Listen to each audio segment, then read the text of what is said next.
Bonjour, Gilles. Comment ça me demander si c'est pas tout le peuple qui est taré? J'avais traité le maire Tremblay du Saguenay de taré. Moi, je sais pas tous nous autres. On est une bande de tarés, coudonc. Bon. On en a dans les écoles. Ben, effectivement, Gilles, l'être humain est porteur d'une tare génétique et ça peut être une maladie. Alors, la schizophrénie. La schizophrénie est une maladie génétique et c'est héréditaire. Alors, c'est une tare, je le dis pas de façon méprisante, là. C'est pas dans ce sens-là que j'ai traité Oui, faites attention. Mahmoud Tremblay de taré. C'est que on est porteur de toutes sortes de tares transmises génétiquement. Entre autres, la schizophrénie. Et qui est 40% de jeunes récoltés, recueillis par la DPJ, qui sont traités par toutes sortes de pilules, souvent de façon fort inadéquate. Oui. C'est un fait, mais la réalité, c'est que de plus en plus, la schizophrénie touche de jeunes adultes. Ah bah bien, ça promet, hein? On va faire de belles élites. C'est que la schizophrénie touche une personne sur 100. C'est une maladie, c'est une psychose, une perte de contact avec la réalité qui débute à l'adolescence. Oui. Maintenant, ça peut être chez les garçons, généralement 16, 17, 18 ans. Oui. Mais lorsqu'ils prennent du speed, des amphétamines, de l'ecstasy, du PCP, ça va faire éclore la schizophrénie plus tôt.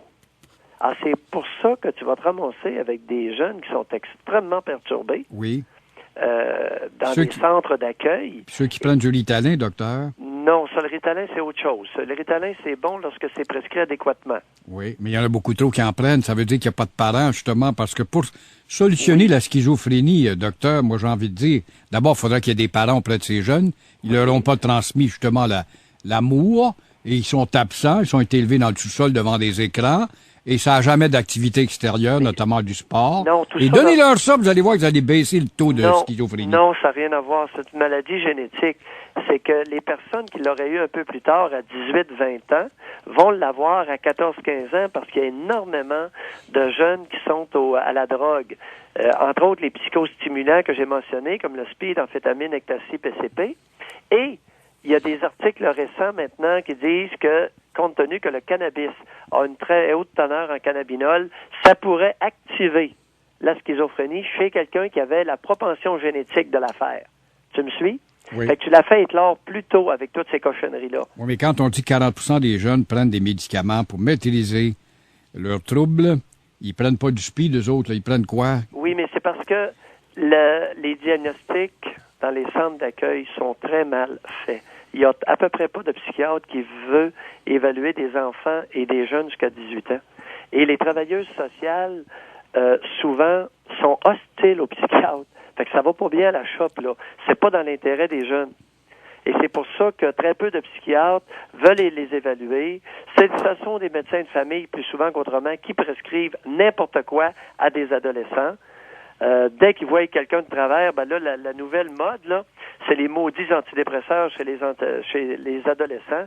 Et ces pilules du bonheur-là ne sont qu'illusions. Et souvent, ce que tu sais pas, Gilles, c'est que si un médecin prescrit un antidépresseur à un jeune qui a activé sa schizophrénie, l'antidépresseur va augmenter les symptômes psychotiques de la schizophrénie. Ouais. Fait que ça va pas bien, là. Fait qu'il va avoir les yeux vitrés en classe. Ouf! Si jamais il va à l'école. Non, il ira pas en classe.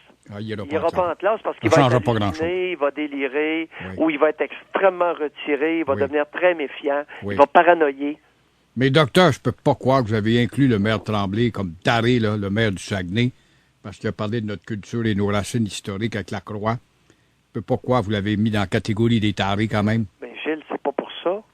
C'est qu'il impose le crucifix et la prière avant le conseil municipal. Puis après? Attends un peu. Puis imposer de l'enlever, c'est pas une imposition, ça? Imposer, t'as pas le droit de faire ça. Ben oui, vous imposez, vous voulez l'enlever, vous m'imposez à moi? Oui, mais ton folklore religieux, là, tu peux t'entuber avec, cher Gilles. Oui. OK? Mais ton athéisme dégueulasse, là, sans savoir pourquoi, mais tu peux même te le fourrer en derrière. Mais moi, si j'ai le droit d'être grossier puis vous l'expliquer. Non, mais oui, je sais, t'as le droit d'être bon. Et deuxièmement, il est allé affirmer que l'avortement était un crime et un meurtre. Oui. Gilles, tu sais très bien comme moi que c'est légal au Canada. Ce n'est pas un crime ni un meurtre que de se faire avorter. Oui. OK? Là, il est peut-être dépassé. Il se réfère évidemment à des schèmes qui n'ont plus cours dans notre société. Et c'est pour ça que... Mais qu'il ait fait référence au crucifix historiquement parlant, On dirait que ça agace les gens quand on dit ça. Non, c'est pas ça, Gilles. Il a le droit d'avoir son folklore. Le problème n'est pas là. C'est qu'il impose Le son folklore. Et à votre titre modernité, de c'est mère. quoi, vous autres? Pardon? Vous me dites son folklore. Et votre modernité, c'est quoi? C'est rien pantoute. C'est aucun cadre. C'est le free for all. Et ça crée des enfants fous aussi à qui il faut donner des pilules. Non, Gilles, garde, reconnais avec moi Les Demi-civilisés de Jean-Charles Harvey. Mhm. C'est un roman qui a été publié en 1956. Oui, j'ai lu. 36. Oui. En 1936, et Oui. il avait été mis à l'index par le cardinal Villeneuve. Oui. D'ailleurs, les deux, Jean-Charles Harvey et le cardinal Villeneuve, sont des lointains parents de ton humble serviteur. Ah OK? oui? Oui. Félicitations. Oui. Et qu'est-ce qu'était un demi-civilisé?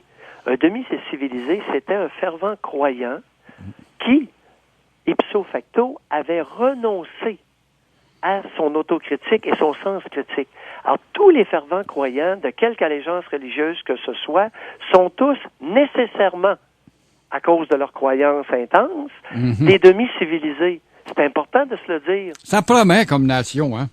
Pardon? Ça promet vraiment comme nation. Qui ne s'épanouira jamais parce que, justement, nous sommes des demi-civilisés, ou une partie d'entre nous sommes des tarés. Nous avons un discours anarchiste. Nous n'avons plus de cadre, plus de bouée, plus de référence, rien pour nous accrocher, et nous sommes comme des poules pas de tête qui battons des ailes. Non, mais réjouis-toi, t'as un despote à Chicoutimi. T'as un demi-civilisé. Non, je suis pas un despote quand même, là. T'as un demi-civilisé à Chicoutimi et il fait l'unanimité. À 75-80%, la population de cette région-là était tout à fait honorée et d'accord avec son mémoire. Ben, tu devrais te Alors, réjouir. tous les gens du Saguenay sont des crackpots, quoi. Ben, tu devrais te réjouir. Pourtant, ils ont Dans créé ta des grands hommes. philosophie. Ils ont créé des grands hommes. Le Saguenay a créé de grands hommes. Vois-tu, Gilles? Autant qu'à Trois-Rivières, c'est docteur. vrai, t'es l'homme idéal pour...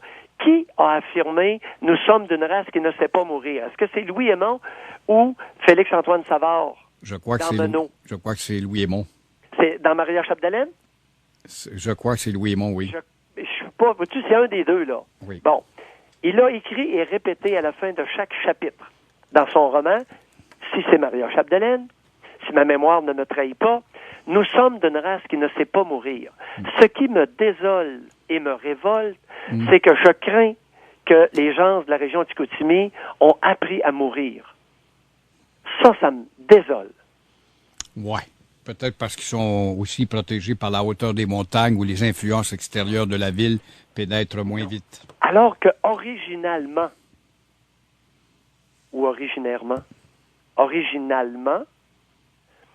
la population de ce coin-là, du Saguenay-Lac-Saint-Jean, était vraiment d'une race qui ne savait pas mourir.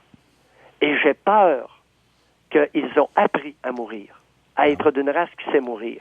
Et ça, c'est désolant. Alors, on va leur servir la phrase de Claude Péloquin. Vous n'êtes pas tanné de mourir, bande de caves. Et là-dessus, docteur, merci beaucoup. Là-dessus, nous nous entendons très bien. Vive les pilules. Bye. Au revoir. C'était le psychiatre qu'il faut rappeler maintenant, docteur, Pierre Mailloux.